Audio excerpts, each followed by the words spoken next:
12 अक्टूबर सन 1999 को नवाज शरीफ हुकूमत पर शब खून मारने वाले जनरल परवेज मुशर्रफ ने 1.5 साल बाद खुद सदर बनने के लिए सदर मुमलिकत रफीक तारड़ को साथी जर्नैलों की मदद से पहले तो डराया धमकाया, मगर जब वो ना माने तो गैर कानूनी एग्जेक्टिव ऑर्डर्स जारी करके उन्हें ऐवान सदर से बेदखल कर दिया और खुद मनसब सदारत पर कब्जा कर लिया। साबिक सदर पाकिस्तान जस्टिस रिटायर्ड रफीक तारड़ के प्रेस सेक्रेटरी और सीनियर कॉलम निगार इरफान सिद्दीकी इस फौजी वारदात की कहानी बयान करते हुए बताते हैं कि 13 जून सन 2001 को तब के सदर मुमलिकत रफीक तारड़ की जानिब से दिए गए खुफिया इशाये में मुल्क के स्याह सफ़ेद के मालिक फौजी जर्नैल और उनके सहूलतकार शरीक हुए। इनमें chief of army staff, chairman joint chiefs of staff committee, chief executive Pakistan general Pervez Musharraf, chief of general staff lieutenant general Mohammad Yusuf, director general ISI lieutenant general Mahmood Ahmed, chief of staff lieutenant general Ghulam Ahmed और जनरल मुशर्रफ के मोतमद खास तारिक अजीज़ शामिल थे। वाज़ेह रहे कि इस इशाये की ख्वाहिश खुद जनरल परवेज मुशर्रफ की तरफ से आई थी, जो कि एक सोची समझी स्कीम का हिस्सा थी। 13 जून की तारीख और शुरका की फहरिस्त भी उन्होंने दी थी। ये भी कहा गया था कि इस मुलाकात की मीडिया कवरेज नहीं होगी। इरफान सिद्दीकी के मुताबिक इस इशाये के बाद जनरल मुशर्रफ ने गला साफ किया और तवील तमहीद के बाद हरफ मुद्दा पे आए और सदर मुमलिकत से मुखातिब होकर कहा कि सर, इस सूरत हाल में फौजी क़यादत की राय ये है कि मेरे सदर मुमलिकत बन जाने से पॉलिसियों के तसलसल का पैगाम जाएगा, बाहर से सरमायाकारी आएगी, मुल्की मुफाद को तक़वियत मिलेगी। जनरल मुशर्रफ हरफ मुद्दा कह चुके तो सदर मुमलिकत रफीक तारड़ ने भी तफसील से अपना नुक्ता नज़र पेश किया और आखिर में कहने लगे कि आपके सदर बनने की क्या सूरत है, तरीकाकार क्या होगा। इस पर जनरल गुलाम मोहम्मद गोया हुए कि तरीकाकार क्या होना है सर, आप इस्तीफ़ा भी तो दे सकते हैं।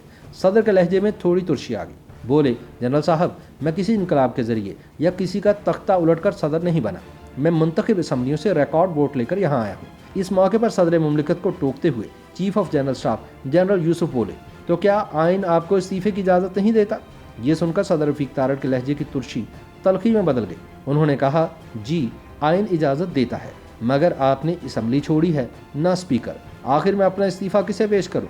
इरफान सिद्दीकी के मुताबिक इसके बाद जनरल महमूद बोले कि आप चीफ एग्जीक्यूटिव को इस्तीफ़ा दे दें। सदर तारड़ बोले कि जनरल साहब, आप बहुत ताकतवर लोग हैं, मैं सबसे बड़ा ओहदा रखने के बावजूद आपके सामने बहुत कमज़ोर हूँ, लेकिन जिस आईने पाकिस्तान का आप लोग जिक्र कर रहे हैं उसके मुताबिक मैं सुप्रीम कमांडर हूँ। चीफ एग्जीक्यूटिव समेत आप सब मेरे मातहत हैं, मेरी कमांड में हैं। आप ये कह रहे हैं कि मैं अपने मातहत की खिदमत में इस्तीफ़ा पेश कर दूँ? इस पर मुशर्रफ का एक चमाट तारिक अजीज़ बोला कि सर, कोई तरीक़ाकार तो निकालना होगा ना।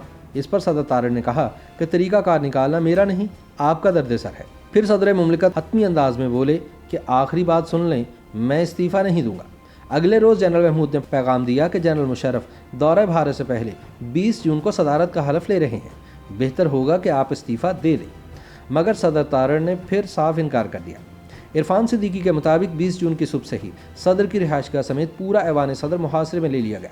उस दिन का आगाज़ चीफ एग्जीक्यूटिव परवेज मुशर्रफ के दफ्तर से जारी होने वाले एक फरमान से हुआ, जिसे चीफ एग्जीक्यूटिव ऑर्डर नंबर 2 बराए 2001 कहा गया। हुक्म सादिर हुआ कि एमरजेंसी तरमीमी ऑर्डर सन 2001 के इजरा से फौरी कबल इस्लामी जमहूरिया पाकिस्तान के मनसब सदारत पर फाइज शख्स फौरी तौर पर अपने ओहदे से फारिग समझा जाएगा। इससे मुतसिल एक दूसरा फरमान चीफ एग्जीक्यूटिव ऑर्डर नंबर 3 बराए सन 2001 जारी हुआ, जिसके मुताबिक चाहे किसी भी वजह से सदर का ओहदा खाली हो जाने पर इस्लामी जमहूरिया पाकिस्तान का चीफ एग्जीक्यूटिव इस्लामी जमहूरिया पाकिस्तान का सदर बन जाएगा। इसके बाद सदर रफीक तारड़ नमाज ज़ोहर अदा करके लाहौर के लिए रवाना हो गए। सरे शाम ऐवान सदर की एक पुरशकोह तकरीब में चीफ जस्टिस पाकिस्तान इरशाद हसन खान ने एक हाजिर सर्विस वर्दी पोस्ट जर्नैल, चीफ ऑफ आर्मी स्टाफ और chairman joint chiefs of staff committee से सदर इस्लामी जमहूरिया पाकिस्तान का हल्फ ले लिया। उन्होंने कोई इस्तफसार न किया कि इस वक्त मुंतखब सदर कहाँ है।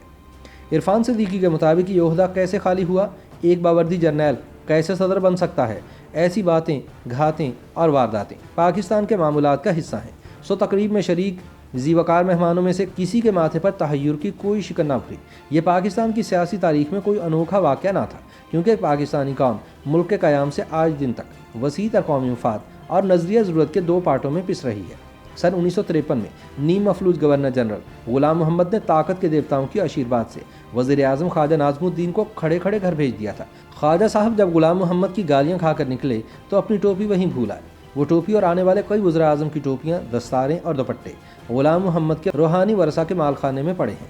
आज के इनकलाबी दौर और अहद इंसाफ में भी किसी की जरूरत नहीं कि वो आखिरी आइन शिकन जनरल मुशर्रफ का एहतसाब करे, उसके अरबों रुपए के खातों की मनी ट्रेल मांगे, उससे आमदन से जायद असासों के बारे में कोई सवाल पूछे। कोई माई का लाल उसकी इमलाक नीलाम नहीं कर सकता, किसी की मजाल नहीं कि कोई उसके रेड वारंट जारी करे। इसके बावजूद हिज मास्टर्स वॉइस वाले काले तवे की तरह सुबह शाम एक ही राग अलापा जा रहा है कि एहतसाब सबका होगा, कानून सबके लिए है, हर एक को अदालत के कटहरे में खड़ा करना होगा। मगर सच तो ये है कि एहतसाब की तलवार से सिर्फ हरीफाने सियासत के सर कलम हो रहे हैं, ताज़ियाने सिर्फ उन्हीं की पीठ पर बरस रहे हैं, कुर्कियाँ और नीलामियाँ उन्हीं की इमलाक की हो रही हैं और इस सब कुछ को अपने नामा अमाल का हुस्न समझा जा रहा है। इरफान सिद्दीकी कहते हैं कि जब तक आइन बेतौकीर होता रहेगा और जब तक हम कानून और इंसाफ के दोगले और दो मुंह वाले अफरीद से निजात नहीं पाते, दायरों का सफ़र यूं ही जारी रहेगा। YouTube पर गूगली न्यूज देखने के लिए youtube.com की सर्च बार में गूगली न्यूज टीवी टाइप करें। गूगली न्यूज के पेज पर सुर्ख रंग के सब्सक्रिप्शन वाले बटन पर क्लिक करना ना भूलिए। YouTube पेज पर अपलोड होने वाली वीडियोस से बाखबर रहने के लिए बेल आइकन पर क्लिक कीजिए। आपको हर नई वीडियो के बारे में नोटिफिकेशन मौसूल हो जाएगा।